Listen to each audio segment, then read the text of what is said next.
Tomás Medeiros encarou o velho casarão através do para-brisa do carro alugado. 20 anos haviam se passado desde a última vez que o vira, e a tinta branca descascada, a varanda em L com seus degraus cedendo, o ipê no jardim da frente agora com o dobro da altura que ele lembrava. A chuva tamborilava no telhado enquanto ele permanecia ali, adiando o inevitável. Ele não planejara voltar para Monte Claro. Não depois de tudo o que aconteceu. Mas quando o advogado ligou sobre o testamento de seu pai, algo o puxou de volta para aquela pequena cidade do interior de São Paulo, onde todos sabiam da vida de todos. São só alguns dias, disse a si mesmo, desligando o motor. Assinar os papéis, vender a casa e ir embora. A porta da frente se abriu antes que ele a alcançasse. Sua irmã, Clara, estava parada na soleira, braços cruzados firmemente sobre o peito. Seu cabelo loiro estava mais curto agora, com mechas grisalhas precoces, e as linhas ao redor dos olhos haviam se aprofundado. Mas seu olhar, e aquele olhar penetrante e julgador, e não havia mudado nada. Você está atrasado, ela disse secamente. Bom te ver também, Clara. Tomás jogou a mala de viagem no ombro e entrou, o cheiro familiar de cera de assoalho e livros velhos invadindo-o. A casa parecia menor do que ele lembrava. Fotos de família ainda pendiam no corredor e sua mãe, sorrindo no dia do casamento ou a formatura do ensino médio de Clara, Tomás em seu uniforme de futebol. Seu pai guardara todas elas, mesmo depois que Tomás partiu. Arrumei seu antigo quarto, Clara disse, caminhando em direção à cozinha. A missa do papai é amanhã às 3. O padre Wilson está cuidando de tudo. Tomás assentiu, embora ela não pudesse vê-lo. Quantas pessoas virão?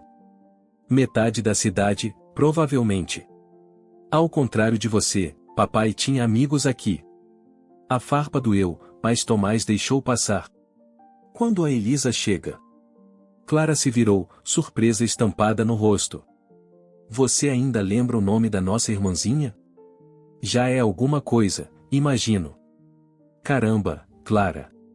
Podemos não fazer isso agora? Fazer o quê? Apontar que você sumiu por 20 anos? Que nem voltou para casa quando mamãe morreu. A voz dela falhou um pouco. Que papai esperou todo o feriado, torcendo para você ligar.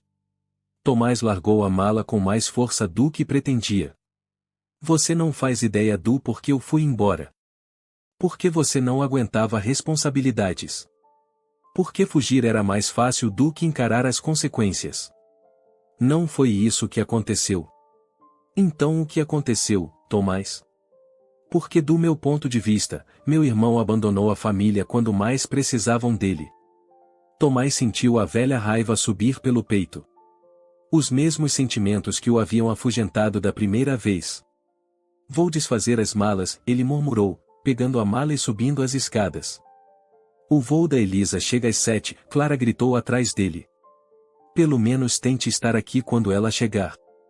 Seu antigo quarto estava exatamente como ele o deixará, e troféus de futebol na prateleira, posteres desbotados nas paredes, a cama de solteiro com sua colcha xadrez azul.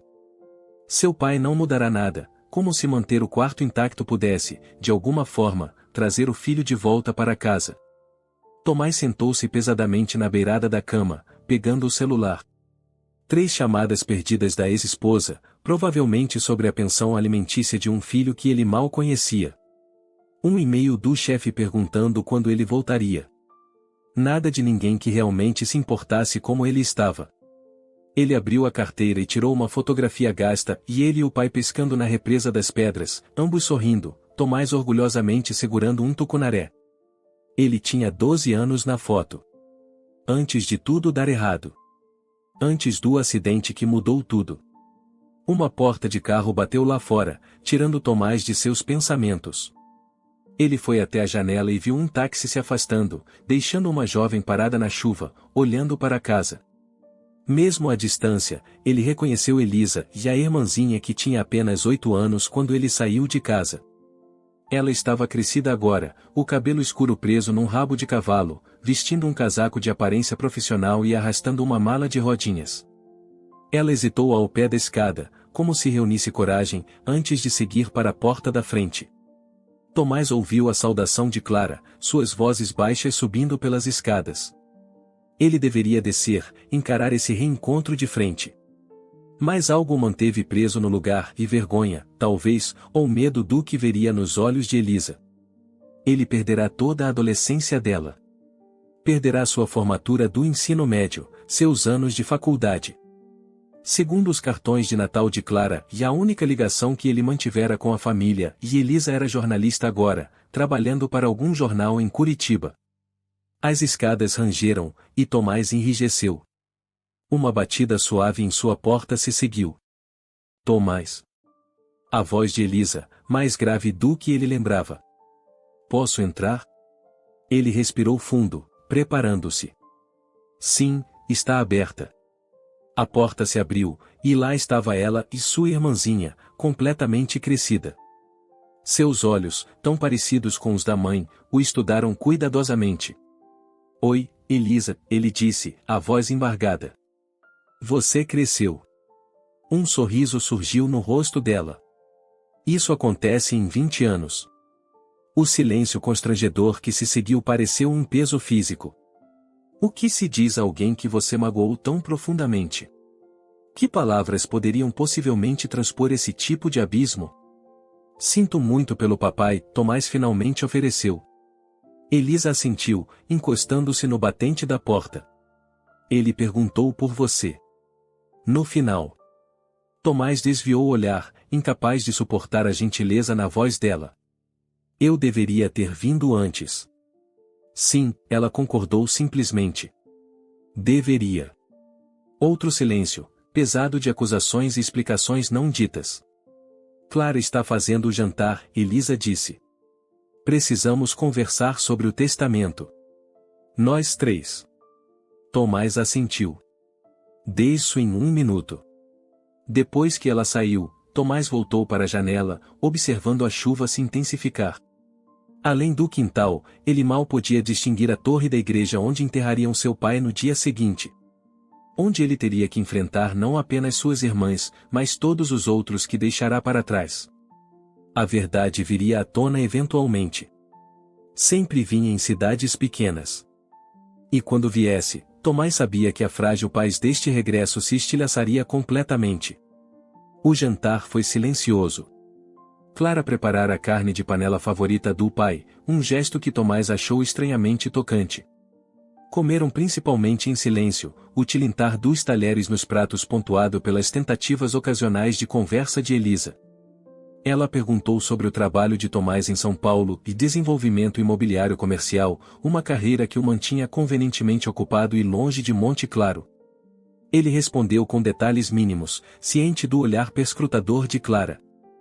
Papai guardou todos os seus artigos de jornal, Clara disse a Elisa, claramente preferindo ignorar a presença de Tomás. Ele tinha um álbum de recortes. Está no escritório dele, se você quiser. Elisa sorriu tristemente. Ele ligava toda vez que algo meu era publicado. Mesmo as matérias pequenas. Ele tinha orgulho de você, Clara disse. De nós duas. A implicação pairava no ar. De Tomás não. Nunca de Tomás, não depois do que aconteceu. Depois do jantar, reuniram-se no escritório do pai em um cômodo que cheirava a fumo de cachimbo e couro velho, embora Guilherme Medeiros tivesse parado de fumar anos atrás. Estantes forravam as paredes, repletas dos códigos e vade-mecuns de seus dias como o advogado mais respeitado da cidade. Seus óculos de leitura ainda estavam sobre a mesa, como se ele pudesse retornar a qualquer momento para pegá-los. O Sr. Harrington deixou isso ontem, Clara disse, tirando um envelope da gaveta da escrivaninha. O testamento do papai. Ele disse que deveríamos revisá-lo juntos antes da leitura formal amanhã. Tomás aceitou o documento, tentando ignorar o tremor nas mãos. Dissera a si mesmo que não se importava com o que seu pai lhe deixará e ele fizera seu próprio dinheiro, construir a sua própria vida. Mas sentado ali, no coração da casa de sua infância, cercado por lembranças, ele se pegou esperando por algum sinal de que seu pai o havia perdoado. As primeiras páginas eram linguagem jurídica padrão. Distribuição de bens, pagamento de dívidas. Mas quando Tomás chegou aos legados específicos, ele congelou. O quê? Clara perguntou, notando sua expressão. O que diz aí? A casa, Tomás disse, a voz tensa. Ele deixou a casa para nós três. Em conjunto. Clara arrancou o papel das mãos dele. Isso é impossível. Ele prometeu. Ela parou, examinando o texto freneticamente. Isso não pode estar certo. O que ele prometeu? Elisa perguntou. As bochechas de Clara coraram. Que eu ficaria com a casa. Fui eu quem ficou. Fui eu quem cuidou dele quando ficou doente. E você está recebendo 1/3, assim como nós, Tomás disse. Eu não quero 1/3. Eu quero o que ele me prometeu. A voz de Clara aumentou. Eu desisti de tudo por ele. Meu casamento ruiu porque eu estava sempre aqui, cuidando do papai enquanto vocês dois viviam suas vidas em outro lugar. Elisa alcançou a mão da irmã. Clara, nós não sabíamos. Claro que não sabiam. Ninguém nunca perguntou. Clara se afastou, andando de um lado para o outro no cômodo. E agora ele quer que dividamos a casa? Como exatamente isso deveria funcionar? Tomás mora em São Paulo. Você está em Curitiba. Eu deveria comprar a parte de vocês dois? Com que dinheiro? Tomás continuou lendo. Tem mais. Ele deixou as economias para serem divididas igualmente. E a cabana na represa? Nem diga, Clara avisou. Ele deixou para mim, Tomás terminou, a surpresa evidente em sua voz. A cabana na represa das pedras tinha sido o refúgio de verão deles na infância.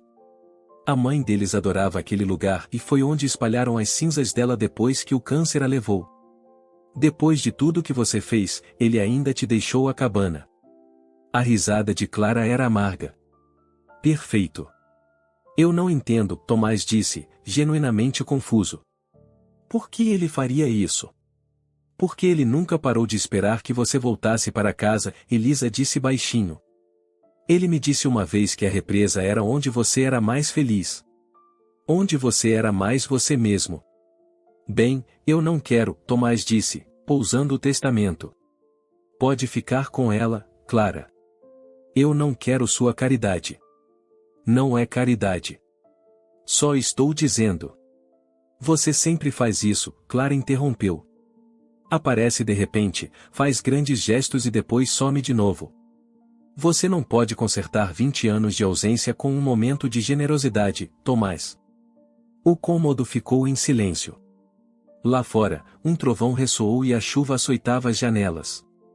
Tem uma carta, Elisa disse de repente, tirando outro envelope de dentro do testamento. Diz que devemos lê-la juntos. A caligrafia era trêmula, já outrora precisa escrita de seu pai diminuída pela idade e pela doença, mas ainda reconhecível. Tomás sentiu um nó se formar na garganta enquanto Elisa começava a ler. Meus queridos filhos, se vocês estão lendo isto, eu finalmente encontrei a paz. Espero que vocês também possam encontrá-la, um com o outro. Deixei a casa para os três porque ela sempre foi destinada a ser um lar para toda a família. Um lugar para retornar. Um lugar para curar. A voz de Elisa vacilou, mas ela continuou. Clara, minha filha dedicada, você sacrificou tanto para cuidar de mim. Mais do que eu tinha o direito de pedir. Sua força foi meu conforto, mas me preocupo que você tenha colocado sua própria vida em espera por tempo demais. É hora de você viver para si mesma agora. Clara se virou, mas não antes que Tomás visse o brilho das lágrimas em seus olhos. Elisa, minha caçula, você me deixou tão orgulhoso. Sua determinação em buscar a verdade através de sua escrita mostra uma coragem que sempre admirei. Continue fazendo as perguntas difíceis, mas lembre-se de ouvir as respostas, mesmo quando não são o que você espera. Elisa enxugou as bochechas, levando um momento antes de continuar. E Tomás? Meu filho. O peso que você carregou todos esses anos nunca foi só seu para suportar. O que aconteceu foi um acidente e um terrível, trágico acidente. Eu deveria ter te dito isso todos os dias, em vez de deixar meu próprio luto me silenciar. A cabana é sua porque é lá que nossas melhores memórias vivem. Onde éramos uma família antes que a perda nos mudasse. Tomás sentiu algo quebrar dentro dele e uma represa que ele construíra há muito tempo para conter a inundação de culpa e arrependimento. Peço apenas uma coisa a vocês três: passem uma semana juntos na casa antes de tomar qualquer decisão sobre vendê-la. Conversem um com o outro. Conversem de verdade. Há verdades que precisam ser ditas e feridas que infeccionaram por muito tempo em silêncio. Elisa dobrou a carta, as mãos tremendo levemente. Está assinado, com amor infinito, papai. Ninguém falou por vários minutos. Tomás encarou as estantes, as fotos de família emolduradas, tempos mais felizes que pareciam pertencer à vida de outra pessoa. Não posso ficar uma semana, ele finalmente disse. Tenho reuniões, clientes. Claro que não pode, Clara retrucou. Deus me livre de você honrar o último pedido do papai. Isso não é justo, Tomás começou, mas Elisa o interrompeu. Parem com isso, os dois. Papai queria que conversássemos, não que brigássemos. Ela olhou para os irmãos. O que quer que tenha acontecido há 20 anos, é hora de lidarmos com isso. Todos nós. Nada aconteceu há 20 anos, Clara disse rispidamente. Tomás ficou bêbado, bateu o carro do papai e quase se matou e matou Jaime Ribeiro. Depois. Fugiu em vez de encarar as consequências. Essa não é a história toda, Tomás disse baixinho. Então qual é? Elisa exigiu. Porque eu tinha 8 anos quando meu irmão desapareceu da minha vida. Eu mereço saber por quê. Antes que Tomás pudesse responder, as luzes piscaram e depois se apagaram completamente. A tempestade derrubara a energia. Timing perfeito, Clara resmungou, procurando algo no escuro. Tem velas na cozinha. Enquanto ela saía para encontrá-las, Tomás e Elisa permaneceram no escritório sombrio, a chuva criando padrões velozes nas janelas. Eu ia contar a vocês dois eventualmente, Tomás disse suavemente. Sobre aquela noite. Sobre Jaime. Conte-me agora, Elisa disse, a voz gentil, mas insistente. Tomás respirou fundo, preparando-se para revelar o segredo que guardara por 2 décadas. Mas antes que pudesse começar, Clara retornou com velas acesas, lançando sombras longas incertas pelo cômodo. O padre ligou, ela anunciou. O rio está subindo.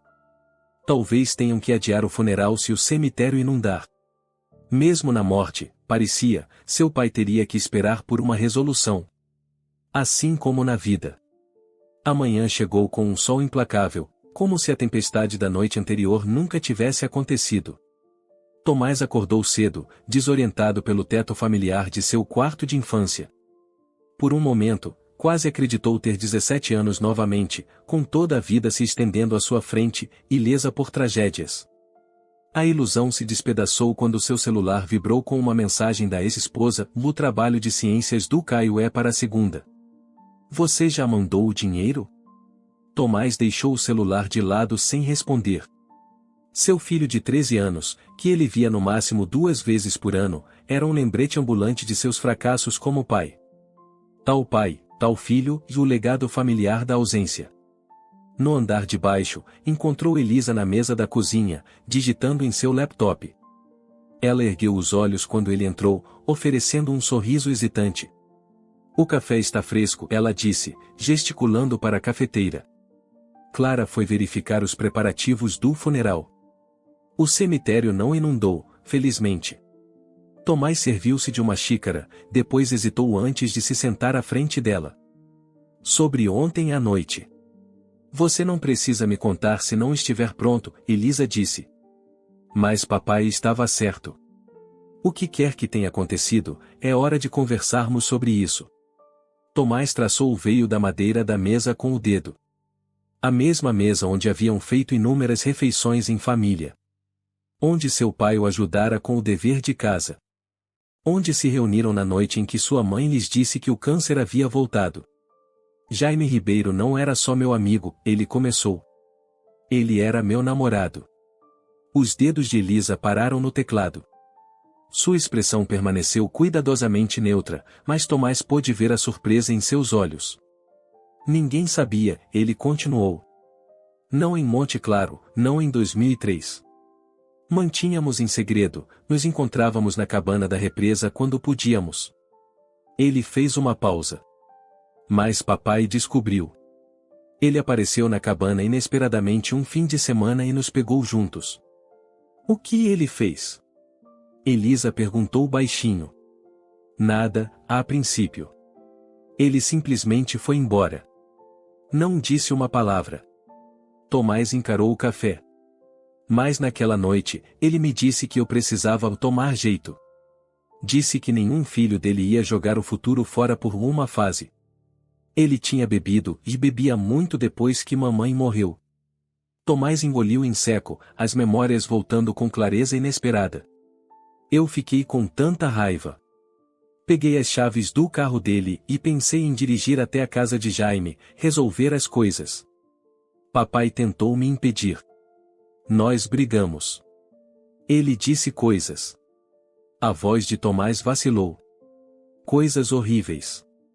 Sobre mim. Sobre Jaime. E então você bateu o carro, Elisa supôs. Tomás assentiu. Eu estava correndo, chorando, sem prestar atenção. Saí da estrada da serra na curva perto do sítio dos Moreira. O carro capotou 2 vezes. Jaime estava no banco do passageiro.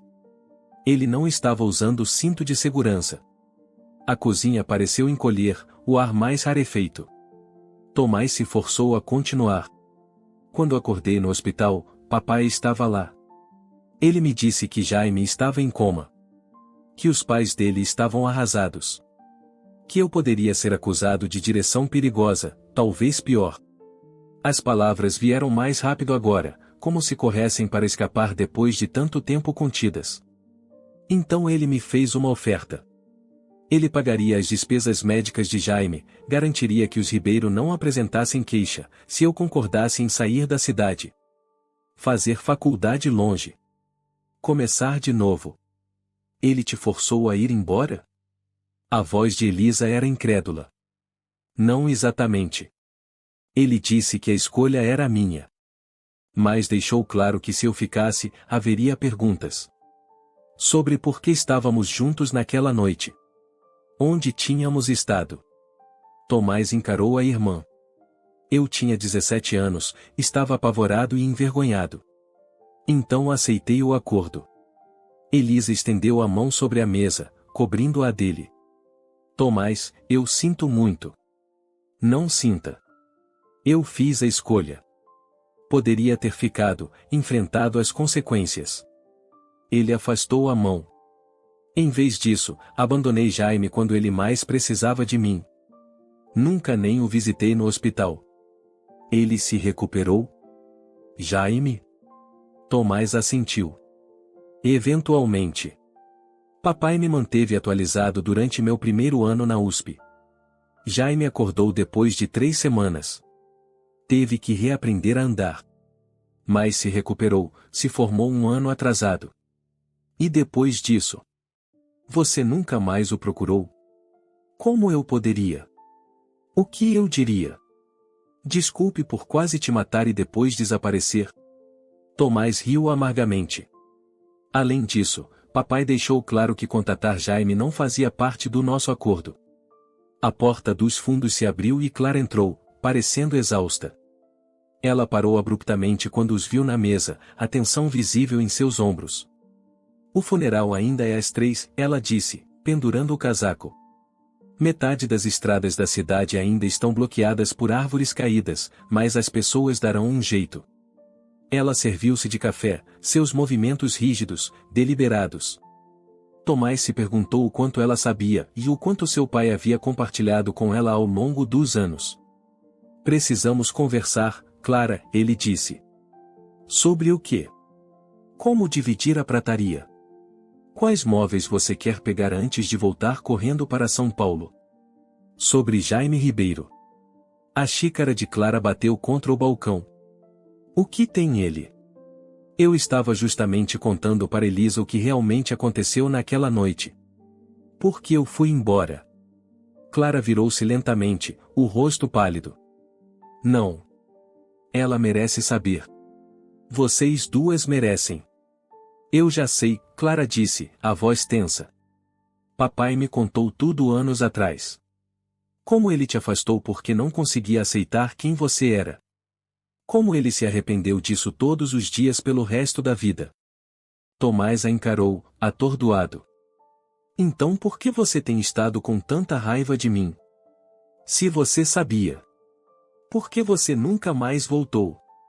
A compostura de Clara se desfez. Papai mudou, Tomás. Depois que mamãe morreu, depois que você foi embora e ele ficou destruído. Ele se juntou a um grupo de mães pela diversidade. Doou para centros de acolhimento tia mais.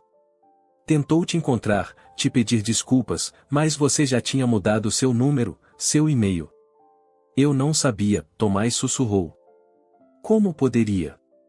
Você cortou relações com todos nós completamente. Clara enxugou os olhos com raiva. E Jaime, e você tem alguma ideia do que aconteceu com Jaime depois que você foi embora? Tomás sentiu um arrepio. Papai disse que ele se recuperou. Fisicamente, sim. Mas ele nunca mais foi o mesmo. Ele esperou por você, Tomás. Por anos. Mesmo depois que os pais dele o levaram para o Paraná, ele continuava voltando para Monte Claro, perguntando por você. O peso dessa revelação abateu-se sobre Tomás como uma força física. Eu não, e eu pensei que ele me odiaria. Ele te amava, Clara disse simplesmente. E você nem se despediu. Tomás sentiu-se tonto de arrependimento. Todos esses anos, ele se convencera de que estava protegendo Jaime ao ficar longe. Que sua ausência era uma gentileza, e não outra ferida. Onde ele está agora? Ele perguntou. Elisa e Clara trocaram um olhar. Ele está aqui, Elisa disse gentilmente. Em Monte Claro. Voltou há 5 anos. Dá aulas de literatura no colégio. Tomás fechou os olhos, imaginando Jaime em suas antigas salas de aula, ensinando literatura e gramática a adolescentes. Vivendo sua vida a poucos quilômetros de onde um dia fizeram todas aquelas promessas adolescentes. Ele vai ao funeral, Clara acrescentou. Ele e papai se aproximaram muito ao longo dos anos. Papai foi como um mentor para ele depois que decidiu se tornar professor. A ironia era quase insuportável.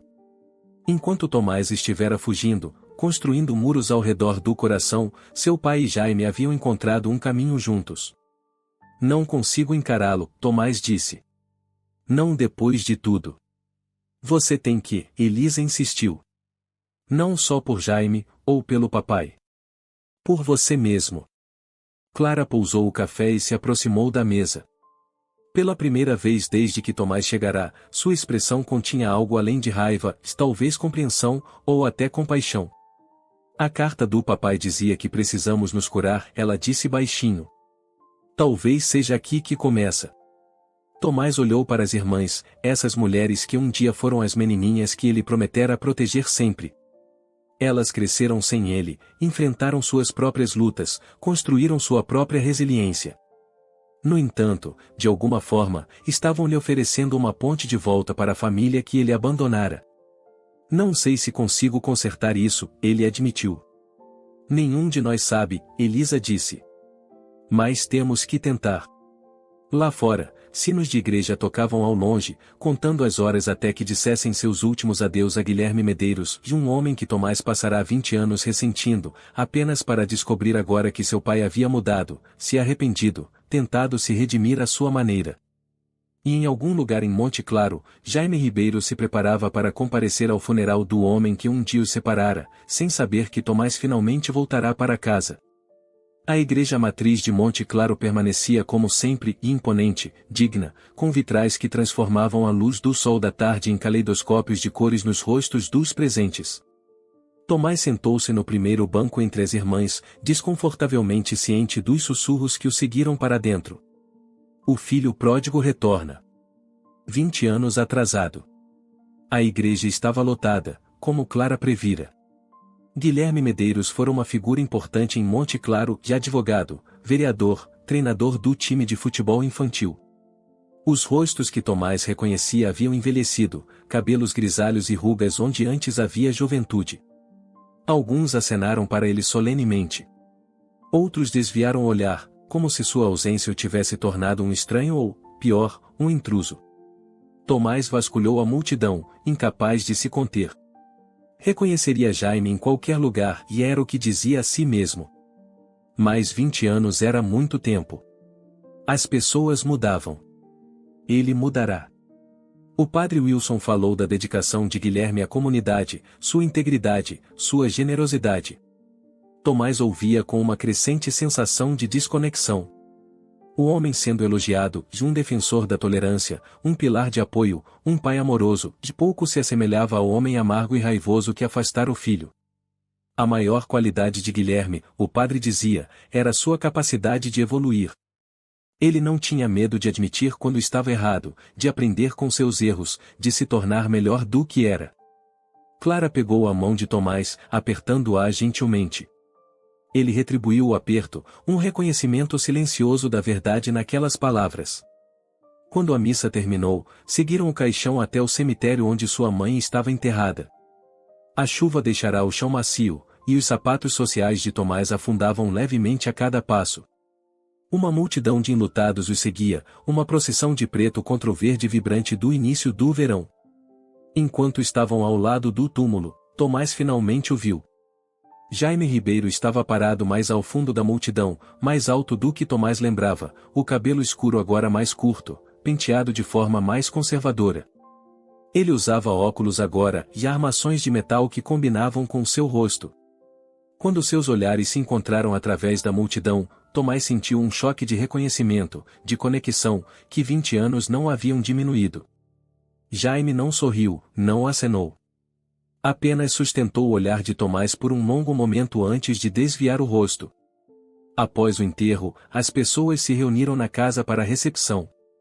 Tomás movia-se pelos cômodos atordoado, aceitando condolências de vizinhos e amigos da família, muitos dos quais o tratavam com uma polidez cautelosa que beirava a desconfiança.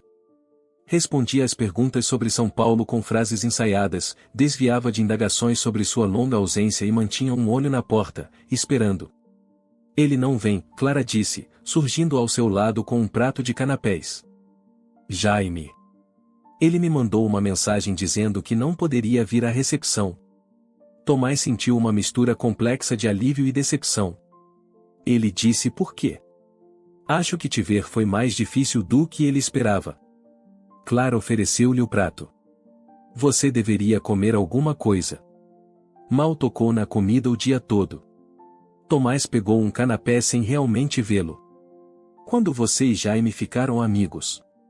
Depois que ele voltou para a cidade. Nós dois estávamos na diretoria do grupo de teatro amador. A expressão de Clara suavizou levemente. Ele perguntava por você. Não diretamente, no começo. Apenas pequenas perguntas sobre o que você estava fazendo, se você alguma vez o mencionava. O que você dizia a ele? A verdade. Que mal tínhamos notícias suas. Que você nunca falava sobre o passado. Ela tirou uma migalha do vestido preto. Ele parou de perguntar com o tempo. Do outro lado da sala, Elisa estava imersa em uma conversa com um casal de idosos que Tomás não reconheceu.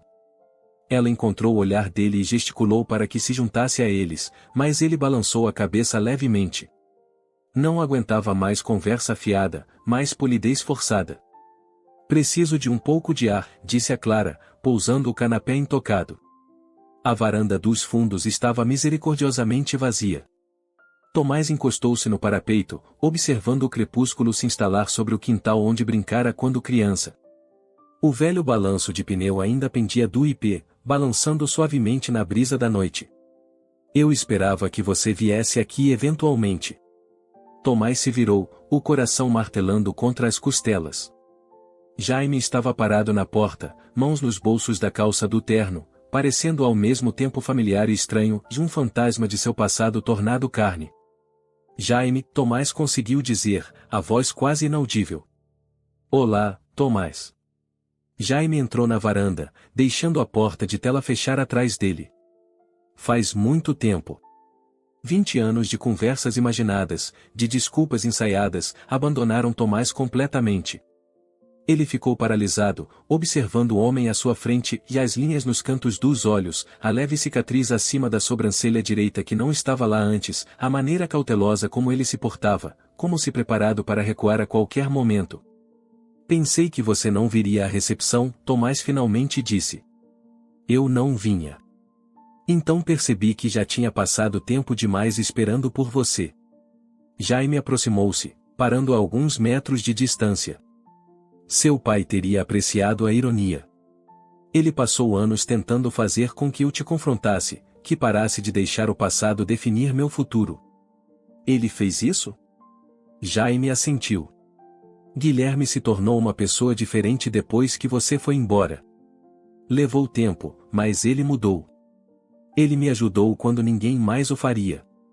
Ele fez uma pausa, estudando o rosto de Tomás. Ele nunca se perdoou pelo que fez a você. A nós. Eu não sabia, Tomás disse, as mesmas palavras que dissera Clara mais cedo. Uma resposta inadequada a anos de mal-entendidos. Como poderia? Você tinha ido embora. Não havia acusação na voz de Jaime, apenas uma simples constatação de fato. Eu esperei por você, sabe? Todos os dias, durante meses após o acidente, eu esperava que você entrasse no meu quarto de hospital. Quando finalmente tive forças para fazer perguntas, você já estava do outro lado do país. Tomás agarrou o parapeito atrás de si, precisando de apoio. Eu queria ir te ver. Todos os dias. Mas meu pai fez você escolher, Jaime completou por ele. Eu sei. Guilherme me contou tudo, anos depois. Um sorriso triste cruzou seu rosto. Ele estava tentando se redimir, eu acho. Contando-me a verdade, mesmo que isso o fizesse parecer terrível. A revelação de que seu pai havia confessado tudo a Jaime, já assumido a responsabilidade por separá-los, deixou Tomás atordoado. Todos esses anos, ele carregara o peso de sua decisão sozinho, acreditando que Jaime nunca saberia por que o abandonara. Eu deveria ter sido mais forte, Tomás disse. Deveria ter ficado. Éramos crianças, Tomás. Crianças assustadas numa cidade que não estava pronta para nós. A voz de Jaime era gentil. Fiquei com raiva por muito tempo. Mas, eventualmente, percebi que guardar aquela raiva só estava me machucando.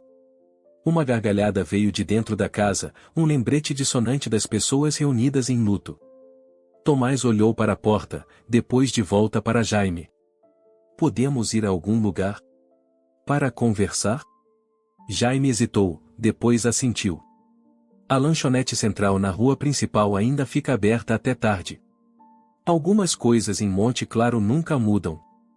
Enquanto desciam os degraus da varanda juntos, Tomás sentiu um peso se aliviar e não completamente, ainda não, mas o suficiente para deixá-lo respirar mais livremente do que em 20 anos.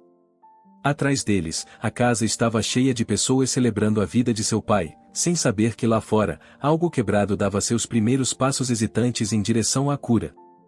A lanchonete central parecia exatamente como Tomás lembrava, e as mesmas mesas com bordas cromadas, as mesmas placas desbotadas de guaraná nas paredes, até a mesma jukebox antiga no canto tocando Elis Regina. A única concessão à passagem do tempo era o adesivo ou Wi-Fi grátis na porta. Sentaram-se num box nos fundos, longe dos poucos outros clientes da madrugada. A garçonete, uma mulher que Tomás não reconheceu, trouxe café sem que pedissem, sugerindo que algumas coisas em Monte Claro realmente não haviam mudado. Ainda toma puro? Jaime perguntou enquanto Tomás pegava a sua caneca. Você lembra disso? Eu lembro de tudo. Jaime mexeu creme em seu próprio café. Primeiro dia da 8ª série, você usava uma camisa azul com um rasgo na manga. Sentou atrás de mim na aula de português e ficou chutando minha cadeira até eu me virar. Quando finalmente o fiz, você perguntou se eu tinha um lápis extra, mesmo eu podendo ver um saindo da sua mochila. Tomás sentiu o rosto esquentar. Eu não era exatamente sutil. Não, não era. Jaime sorriu, um sorriso de verdade desta vez. O que tornou tudo ainda mais confuso quando você desapareceu sem dizer uma palavra. O sorriso desapareceu, e Tomás soube que haviam chegado ao momento que ele tanto temia quanto precisava, o acerto de contas. Eu me convenci de que estava te protegendo, Tomás disse. Que você ficaria melhor sem mim por perto, lembrando a todos do acidente, do que éramos um para o outro. Essa não era uma decisão sua. Eu sei disso agora. Tomás traçou a borda de sua caneca de café. Eu fui um covarde, Jaime. Tive medo desta cidade, do meu pai, do que aconteceu com você por minha causa. O acidente não foi sua culpa. Nós dois estávamos chateados naquela noite. Se alguma coisa, fui eu quem insistiu para pegarmos o carro, irmos a algum lugar, qualquer lugar. Jaime balançou a cabeça. Mas não era isso que eu precisava ouvir de você. Eu só precisava saber que você se importava o suficiente para se despedir. A simples verdade disso atingiu Tomás com força inesperada. Ele passará 20 anos construindo justificativas elaboradas para sua ausência, quando o que Jaime mais precisará for a cortesia mais básica de uma explicação, um adeus. Sinto muito, Tomás disse, as palavras inadequadas, mas necessárias. Não só por ir embora, mas por ter tornado tudo sobre mim. Sobre minha culpa. Você merecia coisa melhor. Jaime assentiu lentamente, aceitando o pedido de desculpas sem absolvê-lo imediatamente. Tomás respeitou isso e a recusa em facilitar as coisas, em fingir que 2 décadas de silêncio poderiam ser apagadas com algumas palavras. Seu pai foi me ver no hospital, Jaime disse depois de um tempo. Cerca de 1 mês depois que você partiu. Eu ainda estava fazendo fisioterapia, reaprendendo a andar. Ele sentou naquele quarto por horas, apenas me observando lutar pelo corredor com meu andador. Então ele voltou no dia seguinte. E no outro. Tomás tentou imaginar seu pai e o severo e inflexível Guilherme Medeiros fazendo vigília ao lado do leito do garoto que ele um dia proibira seu filho de ver. Ele não dizia muito no começo, Jaime continuou. Apenas perguntava se eu precisava de alguma coisa, se meus pais estavam cuidando de mim. Então, um dia, ele me disse que cometera um erro terrível. Que ele te afastara porque estava com medo e do que as pessoas pensariam, da vida que você poderia ter. Jaime olhou diretamente para Tomás. Ele disse que daria qualquer coisa para voltar atrás. Tomás sentiu um aperto na garganta. Por que você está me contando isso? Porque seu pai passou o resto da vida tentando consertar as coisas. Ele não conseguia te alcançar, então tentou me ajudar em vez disso. A voz de Jaime era suave. Ele pagou minha faculdade. Me ajudou a conseguir meu primeiro emprego como professor. Quando decidi voltar para Monte Claro, foi ele quem convenceu a diretoria da escola a me contratar, apesar de, em tudo.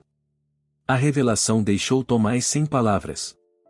Enquanto ele alimentava seu ressentimento em São Paulo, construindo uma vida definida pelo que deixará para trás, seu pai estivera silenciosamente espiando seus erros. Ele mudou, Tomás. As pessoas podem fazer isso. Elas podem aprender, crescer, se tornar melhores do que eram. Jaime estendeu a mão sobre a mesa, quase tocando a de Tomás. Eu mudei. Seu pai mudou. Talvez você também possa. O desafio naquelas palavras era gentil, mas inconfundível. Tomás pensou em seu filho Caio, crescendo mal conhecendo o pai. Nos relacionamentos que sabotara ao longo dos anos, com medo de deixar alguém se aproximar demais. Na vida que construíra, bem-sucedida por todas as medidas externas e vazia em seu âmago. Não sei se consigo ficar em Monte Claro, disse ele honestamente. Não estou te pedindo isso.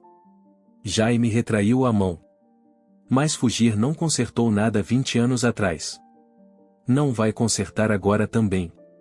Ficaram em silêncio, os sons ambientes da lanchonete preenchendo o espaço entre eles, café sendo servido, talheres tilintando contra pratos, as conversas abafadas de outros clientes. Conte-me sobre sua vida, Tomás disse finalmente. Você está feliz aqui? Lecionando? A expressão de Jaime se iluminou. Estou. Há algo em ajudar os jovens a encontrar sua voz através da literatura. Mostrar a eles que as palavras têm poder. Ele sorriu levemente. Eu ensino o sol é para todos o todo ano e ainda encontro algo novo nele. Esse sempre foi seu livro favorito. Ainda é. Jaime o estudou. E você? Está feliz em São Paulo? A pergunta, tão simples e ainda assim tão raramente feita, pegou Tomás de surpresa. Sou bem-sucedido, ele respondeu automaticamente. Não foi isso que perguntei. Tomás considerou a verdade. Não, ele admitiu. Não estou feliz. Não estou há muito tempo. A confissão pairou entre eles, inesperada em sua crueza. Eu tenho um filho, Tomás continuou, surpreendendo a si mesmo. Caio. Ele tem 13 anos. Mal o conheço. Ele encarou o café. Estou fazendo com ele o que meu pai fez comigo.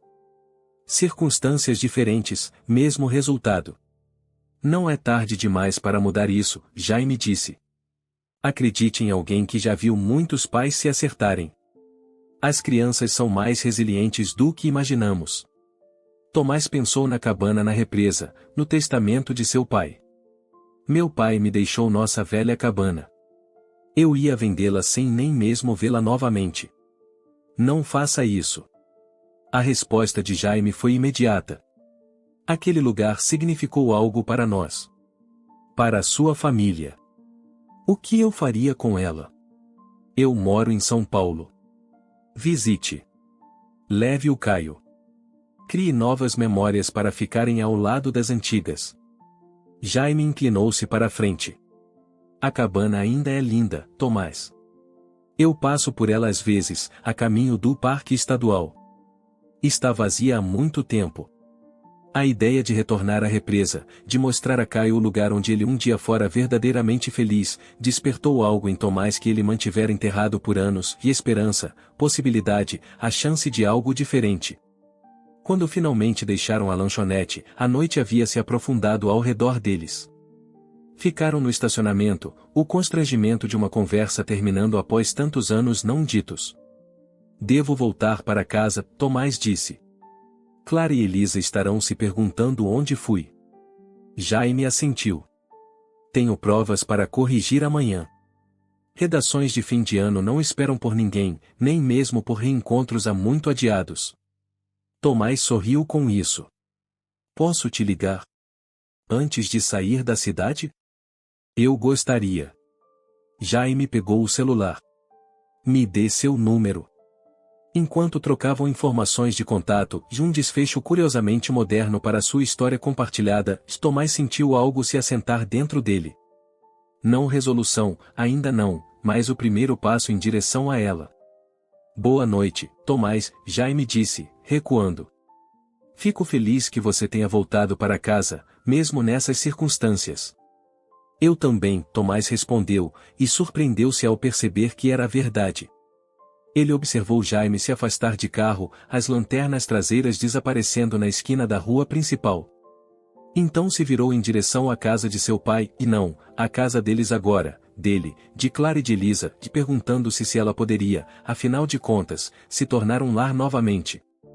A semana que Tomás prometera ficar se estendia diante dele como território desconhecido. Com o funeral para trás, os ritmos do luto se acomodaram em algo mais silencioso, menos cerimonial. Clara voltou ao trabalho em sua floricultura no centro, enquanto Elisa montou um escritório temporário na sala de jantar, seu laptop e cadernos espalhados pela mesa antiga enquanto trabalhava remotamente para seu jornal. Tomás se viu sem ter o que fazer. Dissera ao escritório que precisaria de 2 semanas para uma emergência familiar e muito mais do que pretendia ficar, e mais agora aqueles dias se abriam, esperando para serem preenchidos. Passou a primeira manhã após o funeral vagando pela casa, familiarizando-se novamente com seus cantos e recantos, os lugares onde as memórias se escondiam. O escritório de seu pai o atraía repetidamente. Sentava-se na cadeira de couro atrás da escrivaninha, abria gavetas que ainda continham os arquivos meticulosos de Guilherme Medeiros, passava os dedos pelas lombadas dos livros que mostravam sinais de manuseio frequente. Na gaveta de baixo, encontrou um álbum de fotos que nunca vira antes. Dentro havia fotos de Tomás.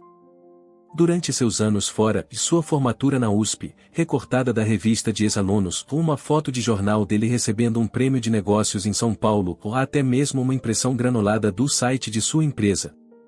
Seu pai estivera acompanhando sua vida à distância, juntando essas migalhas em alguma aparência de conexão. Ele tinha um alerta do Google configurado para o seu nome, Elisa disse da porta, fazendo Tomás se assustar. Toda vez que você era mencionado em algum lugar online, ele recebia um e-mail. Tomás fechou o álbum gentilmente. Quanto tempo ele ficou doente? O câncer? Cerca de 8 meses do diagnóstico até. Ela não terminou a frase. Ele não queria que te contássemos. Disse que você tinha feito sua escolha, e ele respeitava isso.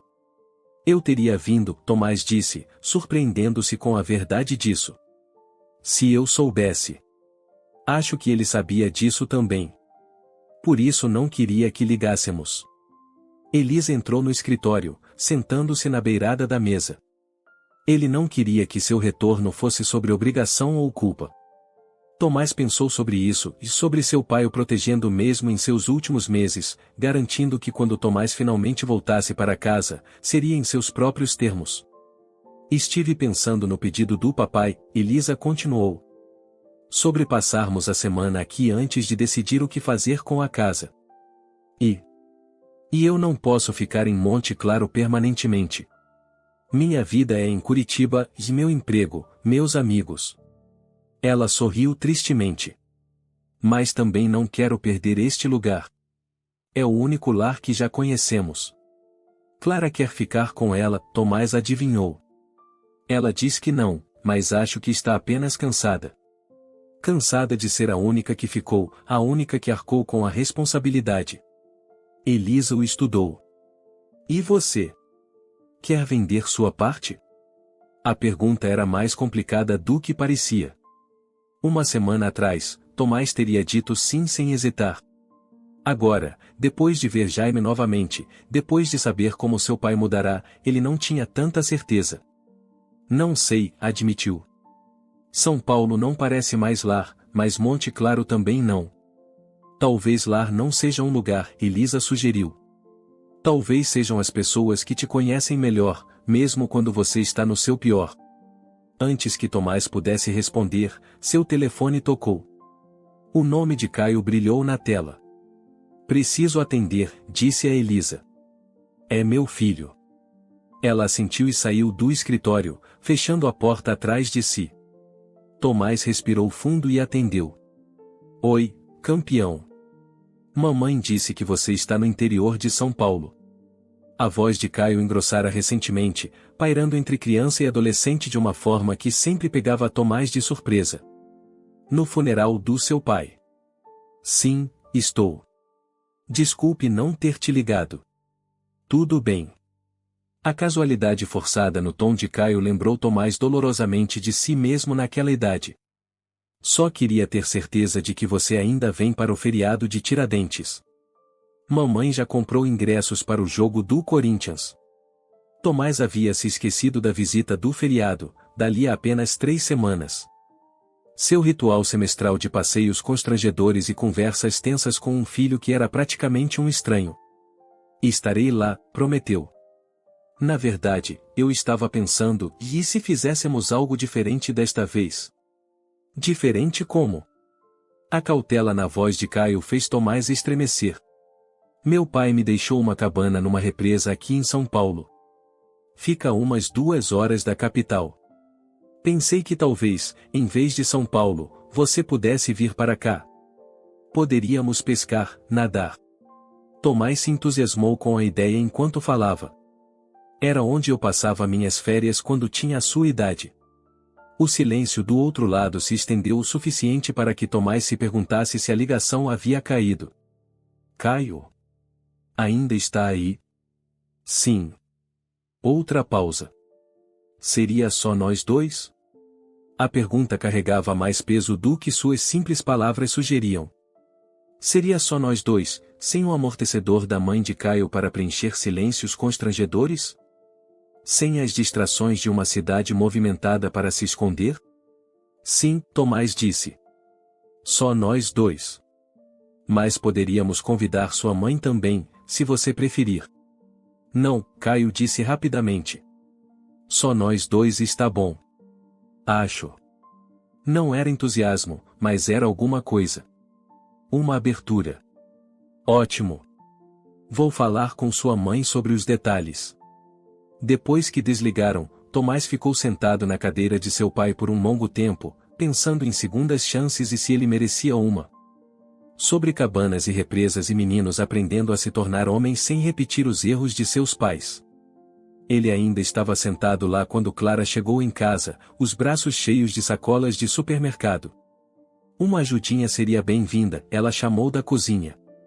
Tomás a encontrou desempacotando legumes frescos, um pão da padaria local, uma garrafa de vinho.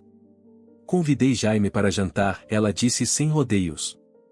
Espero que não haja problema. Tomás quase derrubou o tomate que estava segurando. Hoje à noite. Algum problema? Clara ergueu uma sobrancelha. Vocês dois pareciam ter muito o que conversar ontem à noite. Você saiu da recepção sem avisar ninguém para onde ia, a propósito. Desculpe por isso. Tomás pousou o tomate com cuidado. Não, não é um problema. É bom, na verdade. Gostaria de vê-lo novamente. A expressão de Clara suavizou levemente. Ele estava diferente depois que te viu ontem. Mais parecido com o antigo Jaime. Ela se virou para a geladeira, arrumando os ingredientes. Você sabia que ele nunca teve um relacionamento sério? Em todos esses anos desde que você foi embora. A revelação atingiu Tomás com força inesperada. Por minha causa. Não se gabe tanto. Clara sorriu para amenizar o impacto de suas palavras. Não diretamente, de qualquer forma. Mas acho que o que aconteceu entre vocês dois e o acidente, você indo embora e deixou cicatrizes. Do tipo que torna difícil confiar nas pessoas. Tomás pensou em seu próprio casamento fracassado, em seu relacionamento distante com Caio, na série de relacionamentos que se esvaíram antes que pudessem se tornar significativos. Eu sei algo sobre isso. Trabalharam juntos em silêncio companheiro por um tempo, preparando o jantar. Parecia estranho e, no entanto, familiar, como uma memória muscular retornando após uma longa ausência. Estive pensando na casa, Tomás disse enquanto picava cebolas. Sobre o que papai queria que fizéssemos. As mãos de Clara pararam sobre a salada que ela estava montando. E acho que deveríamos ficar com ela. Não vendê-la. Ele pousou a faca, virando-se para encarar a irmã. Não quero dizer que todos deveríamos voltar para Monte Claro. Mas esta casa, e ela importa. Para todos nós, de maneiras diferentes. Como isso funcionaria? Moramos em estados diferentes. Poderíamos compartilhar o tempo nela, por falta de um termo melhor. Usá-la para feriados, férias de verão. Tomás se entusiasmou com a ideia. Enquanto falava. Eu poderia trazer Caio para cá. Você poderia usá-la como um refúgio do seu apartamento. Elisa poderia escrever aqui quando precisasse de silêncio. Clara parecia cética. Isso parece complicado. A vida é complicada. Família é complicada. Tomás sorriu levemente. Não estou sugerindo que todos demos as mãos e finjamos que o passado não aconteceu. Só estou dizendo que talvez papai estivesse certo. Talvez esta casa não devesse pertencer a estranhos. Você odiava esta casa, Clara lembrou. Você não via a hora de fugir dela. Eu não odiava a casa. Odiava o que aconteceu aqui. Tomás pegou a faca novamente, retomando o corte. Mas estou começando a achar que fugir de lugares dolorosos não ajuda de verdade. A dor simplesmente te segue. Claro estudou por um longo momento, como se o visse claramente pela primeira vez desde seu retorno. Você mudou. Não o suficiente, Tomás admitiu. Ainda não. Mas estou tentando. A campainha tocou, e Clara enxugou as mãos num pano de prato. Deve ser o Jaime. Enquanto ela ia atender a porta, Tomás permaneceu na cozinha, ouvindo um murmúrio de vozes no corredor, Elisa descendo as escadas para se juntar a eles, os sons de uma casa ganhando vida com conversas e movimento. Ele pensou na carta de seu pai, pedindo que passassem uma semana juntos antes de tomar qualquer decisão. Guilherme Medeiros sabia o que estava fazendo. Ele entendia que algumas feridas só poderiam começar a cicatrizar quando você parasse de fugir delas, e quando você se virasse e as encarasse, cercado pelas pessoas que compartilhavam sua história, que conheciam seus fracassos e que poderiam, se você tivesse sorte, ajudá-lo a encontrar o caminho a seguir. Tomás pegou a garrafa de vinho e a levou para a sala de jantar, onde Jaime ajudava Elisa a pôr a mesa, enquanto Clara arrumava flores num vaso. Todos ergueram os olhos quando ele entrou, seus rostos abertos com um calor cauteloso que parecia a primeira luz do amanhecer após uma noite muito longa. Timing perfeito, Elisa disse, pegando o vinho dele. Estávamos justamente falando sobre a cabana. Jaime diz que o pier precisa de reparos. Nada grave, Jaime acrescentou. Apenas desgaste com o passar dos anos. Tomás encontrou os olhos dele do outro lado da mesa, viu a pergunta não dita ali. Você vai ficar? Você vai fugir de novo? Vou dar uma olhada nisso neste fim de semana, Tomás disse. Prometi a Caio que passaríamos o feriado de Tiradentes lá. Quero que esteja pronta. A surpresa e a aprovação em seus rostos valeram qualquer incerteza que ele ainda sentisse. Pela primeira vez em 20 anos, Tomás Medeiros estava fazendo uma escolha baseada não na fuga, mas na conexão e imperfeita e frágil como pudesse ser. Lá fora, a noite se instalava sobre Monte Claro, sobre a casa que testemunhara tanto a fratura quanto a hesitante reconstrução de uma família. O futuro permanecia não escrito, cheio de complicações e possíveis decepções. Mas enquanto Tomás tomava seu lugar à mesa, cercado pelas pessoas que o conheciam há mais tempo e talvez melhor, ele sentiu algo que não experimentava há décadas e a sensação de voltar para casa, não para um lugar, mas para a verdade de quem ele era e de quem ele ainda poderia se tornar.